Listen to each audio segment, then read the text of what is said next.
Assalamualaikum warahmatullahi wabarakatuh. Berjumpa kembali di Training Center Syauqi. Respon pertanyaan dari awalnya dari video ini. Kemudian ada teman-teman kita yang bertanya. Wah, ini cukup banyak ya pertanyaan ya. Tidak semuanya dibahas. Untuk kali ini terkhusus tentang konslet ya. Nah, di sini pertanyaan pertama. Ini kalau dilurusin kabelnya atau kawat kumparannya itu, kenapa konslet?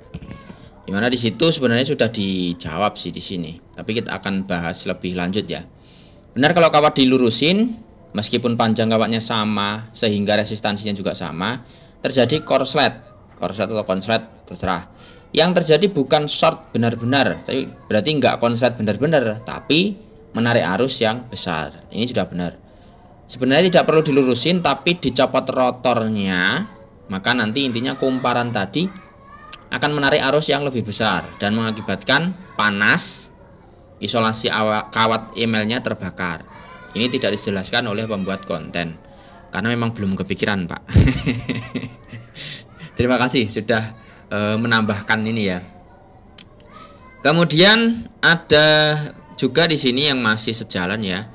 Menurutku resistansi ada pengaruhnya yang dibahas kemarin. Cuma lebih ke induktansi. Oke, ini apa ya, kurang tahu lah. Induktansi induktornya atau kumparan. Coba aja kawat 1 km cuma kabelnya lurus, pasti konslet. Kalau secara teori sih belum tentu sih. Jadi pastinya ini kurang tepat. Kalau konsletnya bisa jadi. Nanti kita akan bahas. Kemudian Khalid sorry. Dari Pak Khalid di sini, definisi konslet atau jeglek itu kan aslinya membatasi arus. Membatasi arus itu sebenarnya adalah tugasnya circuit breaker sih. Kalau konslet di sini dianggap dengan jeglek, nanti kita akan bahas. Yang intinya di situ kurang tepat. Dan di sini simpelnya selama ada beban, ya nggak konslet. Gulungan itu beban, energi terbuang ke beban. Gulungannya pasti panas, energi listrik jadi panas. Kalau kabel lurus nggak ada beban. Ini yang kurang tepat. Kabel lurus terhubung itu disebut beban juga.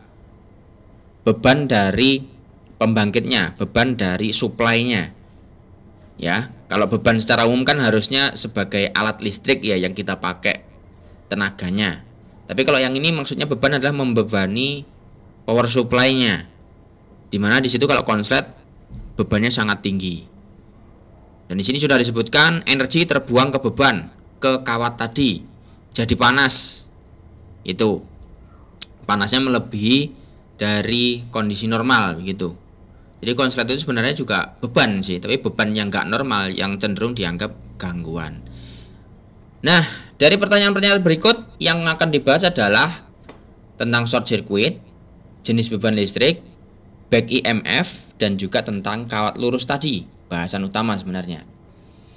Untuk short circuit sendiri, kalau kita cari di Google, di buku, atau di ChatGPT yang AI itu, untuk definisinya adalah kondisi di mana arus listrik mengalir melalui jalur yang resistansinya sangat kecil atau hampir nol, mengabaikan jalur utama yang seharusnya dilalui oleh arus. Jadi kondisi short circuit itu dia sebenarnya arusnya itu natural dari kalau konvensional ya, dari positif menuju negatif. Naturalnya seperti itu. Tapi normalnya dia kan digunakan untuk beban yang kita manfaatkan tenaga outputnya, misalkan motor, heater, lampu atau yang lain. Tapi di sini dia melewati suatu penghantar yang nilainya, suatu jalur yang nilainya itu mendekati 0. Kalau yang normal kan misalkan ini 560 ohm. Begitu diukur arusnya 21,5 mA. Ini normal sirkuit. Tapi kalau short circuit ini resistansinya sangat rendah. Kalau dihitung-hitung 1,2 kA.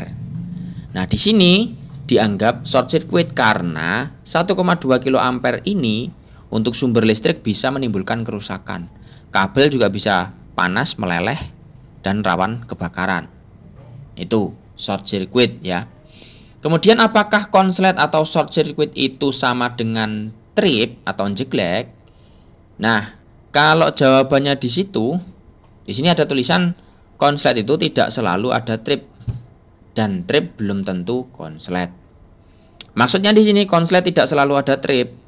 Ya kalau misalkan kita itu bikin suatu sirkuit, tapi kalau ada ini beliaunya circuit breaker, maka pasti ada trip. Bukan pasti sih, kemungkinan besar. Kalau ininya normal ya pasti trip. Tapi kalau misalkan saya tidak menggunakan MCB, misalkan langsung gitu ya, ya iseng-iseng gabut gitu. Misalkan ada baterai, saya hubungkan positif negatifnya pakai kabel. Nah di situ tidak ada yang namanya trip, tapi ada yang namanya konslet. Itu. Nah di sini membahas tentang MCB sekalian gitu ya. Di situ yang disebut trip, dia bisa trip atau jeglek ini ke bawah karena ada sebenarnya 3 sih. Kalau di sini kan disebut konslet sama overload dan juga ada satu lagi biasanya di sini. Ini kalau dibuka ada suatu tuas atau bagian kalau disentuh nanti akan trip. Itu biasanya untuk tes trip. Itu ya, sorry belum disebutkan di tulisan. Tes trip kita skip saja. Yang kita bahas adalah konslet dan overload. Konslet di situ tadi kan sudah dibahas kalau misalkan ada penghantar yang sangat rendah nilai resistansinya menghubungkan antara positif dengan negatif sehingga arusnya tadi sangat besar, bisa sampai 1,2 kilo ampere tadi ya contohnya tadi. Tapi di MCB ini biasanya ada settingan yang mana secara sastranya itu adalah MCB akan menganggap konslet kalau nilainya itu, misalkan di sini kurvanya C16, ya, di sini kurvanya seperti ini, berarti dia menganggap konslet itu kalau nilainya itu 5 sampai 10 kali 16 ampere. Itu dia anggap sudah konslet.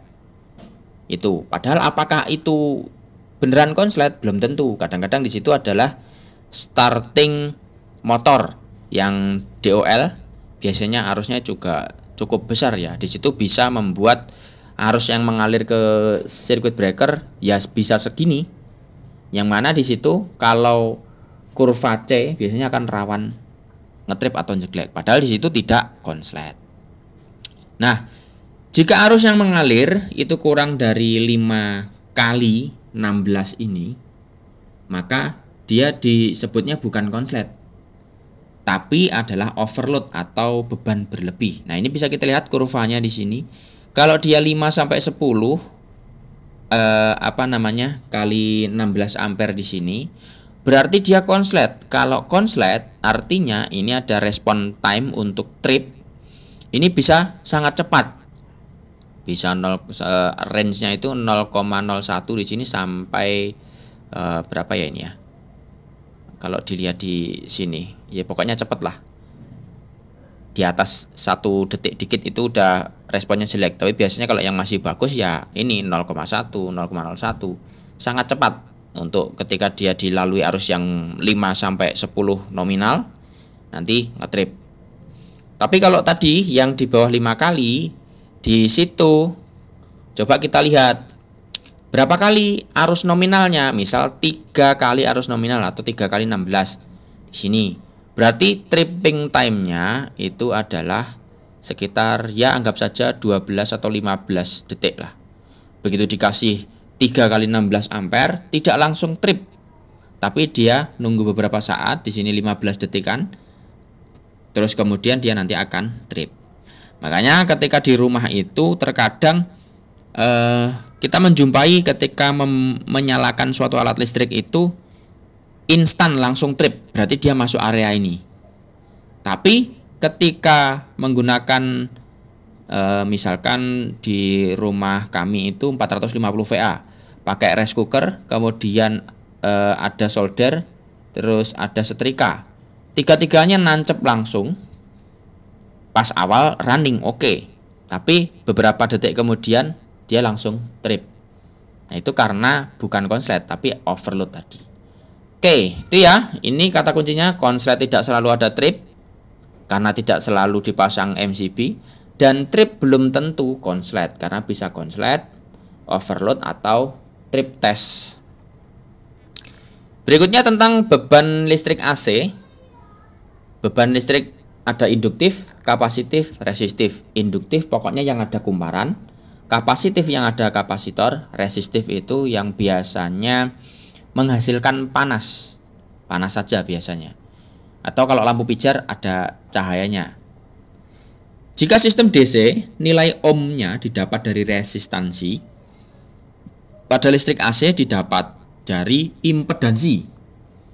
Impedansi satuannya juga ohm, yang merupakan kombinasi dari 2 atau 3 beban ini. Contoh untuk kumparan ya. Untuk kumparan atau lilitan, di situ dia adalah kombinasi antara resistif dan induktif. Kenapa dia bisa resistif? Karena dia memiliki sifatnya kabel, ada panjangnya, ada diameter, ada sifat resistansi jenisnya dan lain sebagainya, itu yang menyebabkan dia muncul R. Oke. Kemudian induktif karena ada induksi kemagnetannya. Kalau sudah dibentuk kumparan seperti ini, dia di sekeliling kawat ada magnet. Terus kemudian didekatkan dengan sisi kawat lain sehingga membentuk kemagnetan. Nah, di situ muncul induktif. Nah, di beban atau di kumparan ini ada yang namanya back EMF. Back EMF biasanya terjadi ketika disuplai listrik AC, karena listriknya itu selalu berubah-ubah nilainya dan polaritasnya. Kalau listrik DC biasanya muncul ketika ketika terhubung ke listrik DC pertama kali dan ketika terlepas, itu biasanya ada back EMF juga. Tapi kita akan bahas tentang AC karena yang di AC itu fluktuatif ya, naik turun. Dimana kalau suplai tegangannya itu naik turun, otomatis kemagnetan yang di sekeliling kawat ini juga naik turun. Polaritasnya berubah, maka polaritas magnetnya itu juga akan berubah, digambarkan oleh seperti ini. Perubahan medan magnet di sekitar kumparan atau kawat ini, misal di sini ya, yang sebelah paling kiri ini, dia juga menginduksi bagian kawat ini. Jadi menginduksi potongan kawat tetangganya. Oke? Bukan menginduksi dirinya sendiri di sini ya, tapi menginduksi kanan kirinya. Atau kalau misalkan ini besar, bisa menginduksi bagian atasnya ini. Yang mana di situ kalau menginduksi kawat tetangganya akan muncul EMF, GGL. Yang arah GGL-nya itu kalau misalkan di sini arusnya ke kanan, di sini akan membangkitkan arus yang arahnya berlawanan dengan yang datang dari power supply. Jadi seolah-olah itu tabrakan. Yang nanti menyebabkan nilai arusnya itu tidak sesuai dengan rumus V sama dengan I kali R. Itu hanya ada ini tadi. Kalau V sama dengan I kali Z nanti ketemu. Tapi V sama dengan I kali R, rumus DC nanti nggak akan ketemu karena di sini ada XC atau reaktansi induktifnya. Nah, di sini ada back EMF-nya yang menyebabkan tadi membuat perlawanan arus itu. Nah, di kawat lurus, karena dia itu lurus saja, medan magnetnya itu tidak menginduksi tetangganya karena nggak ada tetangga. Ini lurus. Oleh karena itu, nilai induktifnya itu kecil, sehingga back EMF-nya itu sangat kecil. Kalau kita aliri arus di sini, maka murni dia mengalir di suatu jalur resistif. Ini nggak ada. Sebenarnya ada induktifnya, tapi kecil sekali. Makanya ketika tadi untuk pertanyaannya siapa tadi ya? Yang pertama tadi lah ya, saya lupa akunnya. Di situ kenapa kalau kawatnya dibikin lurus malah konslet? Sebenarnya tadi udah dijawab tidak benar-benar konslet. Karena masih ada resistansi kawatnya ini. Itu. Tapi arusnya besar? Iya. Tergantung dari tegangan, ya. Karena tidak ada yang menghalangi arus tadi untuk lewat. Kalau bentuk ini yang menghalangi hanya resistansi, tapi kalau bentuknya itu kumparan, dia yang menghalangi ada back EMF-nya atau induksinya. Seperti itu. Kemudian di sini tadi membahas yang ini lagi ya, tentang kalau dicopot rotornya membuat kumparan menarik arus besar. Ini benar. Di bagian motor sama seperti itu. Jadi kalau dilepas rotornya dan diberi suplai listrik nominalnya dalam arti AC ya, maka di situ back EMF di stator tetap ada ya, tapi tidak sebesar kalau ada rotornya. Kemudian akibatnya arus yang di stator akan lebih besar dari kondisi motor ada rotornya diputar tanpa beban. Bahkan dibebani 100% itu informasinya dia lebih besar back EMF ketika dibebani 100% motor normal.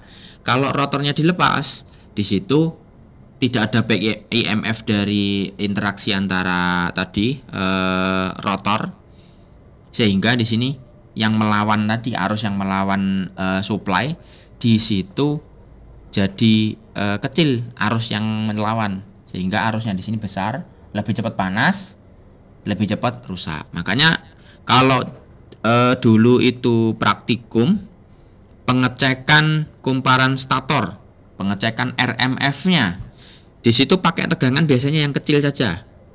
Disesuaikan di sini kalau diukur berapa nilai ampernya. Jadi kalau maksimal di nameplate-nya itu 1 ampere, ya pakai regulator tegangan diputar pelan-pelan sampai di sini ada 1 ampere saja, jangan sampai berlebih, nanti bisa panas. Itu untuk pengujiannya.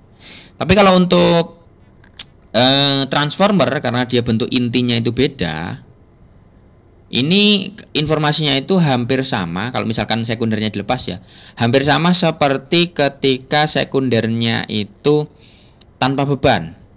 Primer dikasih listrik, sekunder tanpa beban, itu hampir sama seperti kalau seperti ini. Cuma kumparan ada intinya. Karena back EMF-nya yang melawan cukup tinggi di bagian inti di sini. Kalau konstruksinya di stator tadi agak berbeda. Gitu informasinya. Nah, untuk bagian ini mungkin kalau saya belum pernah praktikum ya, saya juga tidak berani menyamakan apakah ini sama dengan relay AC atau tidak. Bagi teman-teman, bapak-bapak atau bukan ibu-ibu yang pernah praktikum atau mempunyai pengalaman tentang ini, mungkin usil-usil nyoba gitu ya, efeknya seperti apa sebenarnya, itu bisa di-share. Entah itu share lewat komen atau bapak-bapak bikin video untuk menjelaskan ini. Nah, itu lebih bagus, dibantu untuk share linknya gitu ya. Kita belajar bersama untuk mencerdaskan sumber daya kita gitu ya. Berikutnya, nah ini kalau masih ke kawat lagi, apakah kawat lurus sama dengan konslet? Nah, itu kembali lagi ke rumus ini. Kawat yang lurus itu tetap memiliki resistansi karena ada resistansi jenis, panjang, dan luas penampang. Yang mana semakin panjang semakin gede resistansinya, semakin besar kawatnya semakin kecil resistansinya. Dan pengaruh juga ke I sama dengan V per R. Itu kita cek di sini. Kalau tadi 1 km kawat dibikin lurus pasti akan konslet. Ini kita cek dulu ya. Misal ini pakai rumus yang R sama dengan rho kali L per A. Untuk kabel berapa dulu? Karena di sini bisa jadi kondisinya beda. Kalau saya pakai kabel yang kecil 0,75, ini sepanjang 1 km sama dengan 22,4 ohm. Dapatnya dari mana ya? Dari ini. Saya malas ngitung. Ya sudah, pakai mana ya? Saya lupa. Ini ya. Nah, pakai yang ini. Ini dari omnikalkulator.com, fisik wire resistant. Ini kalkulator otomatis nih. Misal saya mau material saat 20 derajat Celcius, ini koper atau tembaga. Kemudian panjangnya itu 1000 meter, atau ini pakai kilometer enggak? Oh, ada. 1 km. Diameter males ngitung, langsung aja cross sectional area atau luas penampang. Tadi pakai 0,75. Maka di sini resistansinya 22,4, sama seperti yang tadi. Di sini. Ini tinggal masukin aja 1, 1,5, 2,5. Hasilnya seperti ini. Kemudian efeknya apa sih? Nilai ohmnya dalam panjang 1 km ini, maka efeknya nanti dirumus I sama dengan V per R. Nah, untuk pernyataannya SN2 tutorial ini, kalau tegangan supply-nya itu 220 VAC, maka arusnya atau VDC juga bisa ini karena kawat lurus ya. Maka pada kawat 0,75 mm persegi itu arusnya adalah 9,82. 220 dibagi 22,4, maka 9,82 ampere. Nah, kita tarik ke tabel sebelah. Penampang kabel 0,75, kuat hantar arusnya itu maksimal berapa? 12 ampere. Jadi kalau 0,75 supply-nya ini statusnya adalah, kalau bisa saya bilang sebenarnya itu tidak konslet. Ampernya tinggi ya. Kenapa kok tidak konslet? Karena tidak merusak kawatnya, masih di bawah 12 ampere batasnya. Dan untuk sumbernya, kalau sumbernya besar atau sedang lah ya, yang bisa mensuplai lebih dari 10 ampere, maka di situ tidak merusak sumbernya, entah itu genset atau baterai gitu ya. Tapi kalau untuk kawat 1 mm, di mana di sini 13,09, ini batas maksimalnya 15, ini juga masih belum short circuit, belum merusak lah ya. Kalau 1,5 ini, nah ini sudah mulai nih gangguan bahasnya. Ya, maka di sini bisa disebut konslet. 2,5 ya ini bisa disebut konslet karena ini lebih tinggi. Tuh, jadi kalau untuk kawat lurus apakah sama dengan konslet? Jawabannya ya belum tentu. Nah, di sini ada tambahan lagi tentang masih kumparan ya. Ini saya ngambilnya koil dari relay, yang mana di sini ada yang tipe AC dan tipe DC. Supply-nya juga ada yang sama-sama 16, 12, terus 24 dan juga 110. Kita pakai patokan yang itu. Dimana di sini kalau kita simpulkan perbandingannya itu, nilai resistansi pada koil AC yang ini lebih rendah daripada koil DC. Misal sama-sama 6 ya. Ini 3,9, ini 23,5. Yang 12 16,3 dibanding 95. 24 68 dibanding 430. Dan 110 1240 dibanding 7300 ohm. Nah, itu ya. Jadi kalau untuk ini tambahan juga. Kalau relay AC diberi supply DC, ini terlalu berbahaya karena DC itu hanya membaca atau menghajar resistansi saja. Untuk induktansi ini dia tidak menghajarnya karena kan dia tidak bolak-balik, tidak fluktuatif gitu ya. Tuh. Berarti kalau misalkan DC dikasih AC, ya koilnya aman, tapi kontaknya biasanya yang akan berderik. Nah, nanti kita akan bahas ya bedanya relay AC sama DC itu apa. Jadi di sini untuk kata kuncinya konslet atau di sini dalam kurung merusak atau tidaknya itu tergantung dari nilai voltasenya. Itu tadi sudah disebutkan.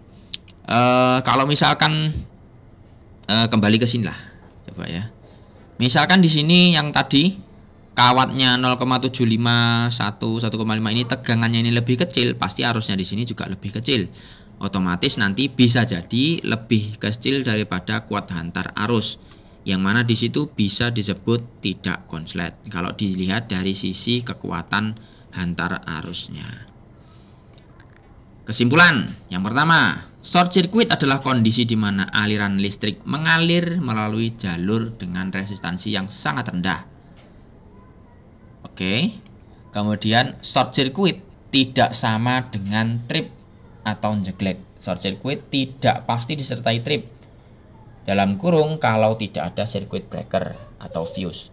Dan adanya trip pada circuit breaker tidak selalu karena short circuit, karena bisa karena overload, starting motor, atau test strip.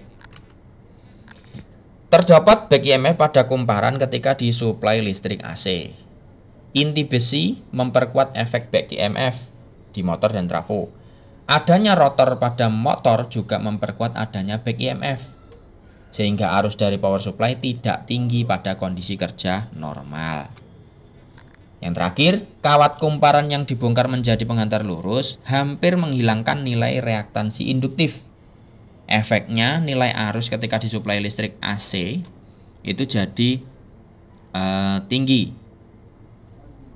Di DC sendiri juga tinggi sih, karena cuma resistansi aja. Besarnya nilai arus tergantung seberapa besar nilai voltasenya. Kalau voltasenya cuma 1 volt, sedangkan resistansinya itu 10 ohm, itu harusnya ya tidak jadi konslet ya.